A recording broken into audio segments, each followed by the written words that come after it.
میرے بھائی سید صاحب کہہ رہے تھے غریب نواز محبوب بنے. میں نے کہا سب کو محبوب بننے کا طریقہ دیا گیا ہے. سبحان اللہ.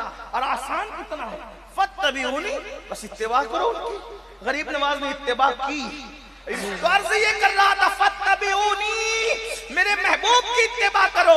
ہوگا کیا؟ یحببکم اللہ، تو اللہ تمہیں اپنا محبوب بنا لے گا. اللہ جب تو ہمیں محبوب بنا لے گا، ہم تو گناہ کر چکے، اب تیرے حبیب کی پیروی کرنے نکلے اور تو محبوب بنا لے گا. ہم تو جرائم کر چکے اور تیرے محبوب کی پیروی کرنے نکلے، پھر تو کہتا ہے محبوب بنا لے گا. ادھر تو محبوب بنائے گا اور ادھر لوگ کہیں گے کہ ایسا تھا ویسا تھا یہ تھا وہ تھا. اللہ فرما رہا ہے تو گھبراتا کیوں ہے؟ میرے محبوب کی پیروی تو کر. یحببکم اللہ، میں تجھے اپنا محبوب بنا لوں گا. اور جس کو محبوب بنا دیتے ہیں پھر اس کو گنہگار نہیں رکھتے، پھر اس کو مجرم نہیں رکھتے، پھر اس کو خطا کار نہیں رکھتے، پھر اس کو پاپی نہیں رکھتے. پھر کیا کرتے؟ وَيَغْفِرْ لَكُمْ ذُنُوبَكُمْ وَاللَّهُ غَفُورٌ رَحِيمٌ. جس کو محبوب بنا لیتے ہیں اس کے گناہوں کو معاف بھی کر دیتے ہیں اور اس کی مغفرت بھی فرما دیتے ہیں. اور اللہ بخشنے والا مہربان ہے. اب پتا چلا محبوب بننے کا طریقہ پتا چل گیا. حضور کی اتباع کرتے رہو، حضور کی پیروی کرتے رہو، حضور کے پیچھے چلتے رہو تو تم بھی محبوب بن جاؤ گے. لیکن ہاں یہ بات یاد رکھنا، ہر محبوب یکساں نہیں ہوتا، ہر محبوب کا مرتبہ برابر نہیں ہوتا. محبوب الگ الگ ہے. محبوب سبحانی کا مقام الگ ہے، محبوب الہی کا مقام الگ ہے. اللہ اکبر. محبوب یزدانی کا مقام الگ ہے. اللہ اللہ. لیکن آئیں اب محبوب بننے کا طریقہ اسی محبوب سے سنتے ہیں، اسی محبوب سے پتا کرتے ہیں جو اللہ کا محبوب تھا اور جس کی پیشانی پر نور کے قلم سے لکھا گیا تھا ھذا حبیب اللہ مات فی حب اللہ. یہ اللہ کا محبوب ہے اور اللہ کی محبت میں دنیا سے گیا ہے. انہوں نے محبوب بننے کا طریقہ کیا بتایا؟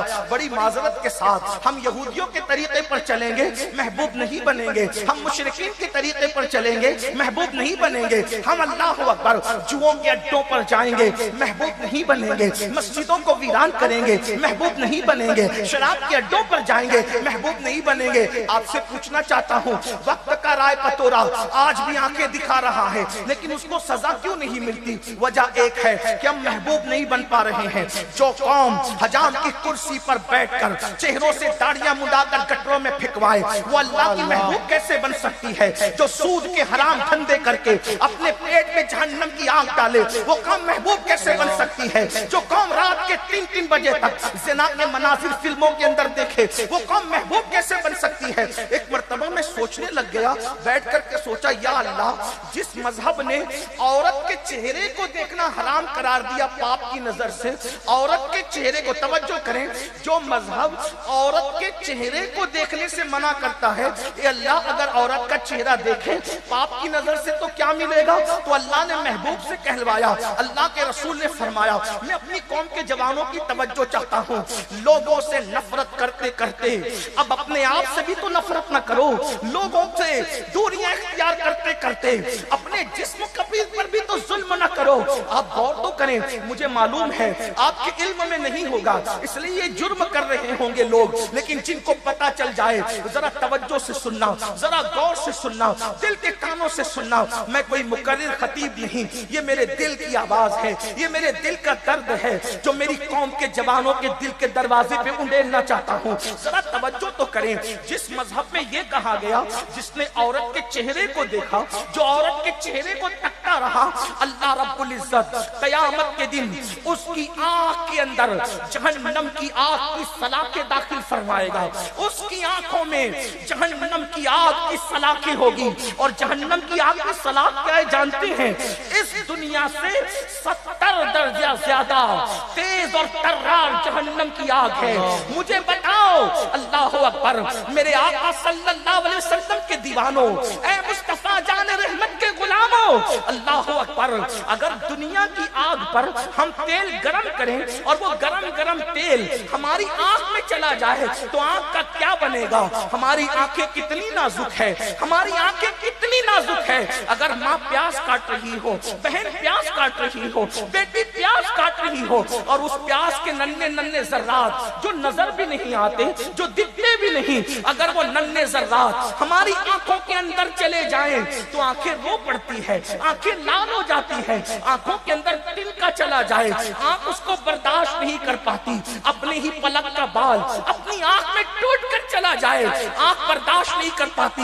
لیکن ذرا غور کرنا، ایک بار میں سوچ رہا تھا اور بہت غور کر رہا تھا، جس مذہب میں عورت کا چہرہ دیکھنے والے کو یہ سزا دی جائے گی، آج جو چاہے کر لو، دولت کے نشے میں جتنے چاہے جرائم کر لو، جوانی کے نشے میں جتنے چاہے پاپ کر لو، اللہ نے زندگی دی ہے، اللہ نے مہلت دی ہے، جو چاہے جیسے چاہے کر لو، مگر سن لو اللہ کے حبیب غیب دا نبی صلی اللہ علیہ وآلہ وسلم فرماتے ہیں، جس نے عورت کا چہرہ پاپ کی نظر سے نامحرم عورت کا چہرہ، اجنبی عورت کا چہرہ دیکھا، اس کی آنکھوں میں آگ کی سلاخیں، جہنم کی آگ کی سلاخیں ڈالی جائے گی، جہنم کی آگ اس کی آنکھوں میں بری جائے گی۔ اب آپ سے پوچھتا ہوں، جب اجنبی عورت کا چہرہ دیکھنے پر یہ سزا ہے، تو جو لوگ فلم کے اندر اجنبی عورت کو زنا کرتے ہوئے دیکھ رہے ہیں، اجنبی عورت کو ہیروئن کو ننگی دیکھ رہے ہیں، ان لوگوں کا کیا انجام ہوگا، ان کی کیفیت کیا ہوگی؟ اور سنو، یہ میری بات اگر ہوتی تو آپ کو کٹ کرنے اور رد کرنے کا حق ہوتا، لیکن یہ بات میری تو نہیں نا میرے بھائی، یہ بات تو تمہارے اور میرے نبی کی بات ہے، سچے نبی کی بات ہے۔ یاد رکھنا، ہمارے نبی وہ سچے نبی ہیں جن کی سچائی کی گواہی ان کے دشمنوں نے بھی دی ہے۔ اب آپ مجھے بتائیں، جو قوم فلم میں زنا ہوتے دیکھے، جو قوم سیریلوں میں زنا ہوتے دیکھے، اللہ اکبر، اس قوم کا کیا بنے گا؟ اس قوم کی تباہی سے انہیں کون روک سکے گا؟ تو سن لو اے میرے آقا صلی اللہ علیہ وآلہ وسلم کے غلاموں، اللہ اکبر، تو آج محبوب نہیں بن پا رہے اللہ کے، اس لیے جرائم ہے، تباہی جرائم کی بنیاد پر یہ ہے، تباہی اس لیے کہ اللہ کے محبوب نہیں بن پا رہے ہیں۔ اور محبوب بننے کا طریقہ کیا؟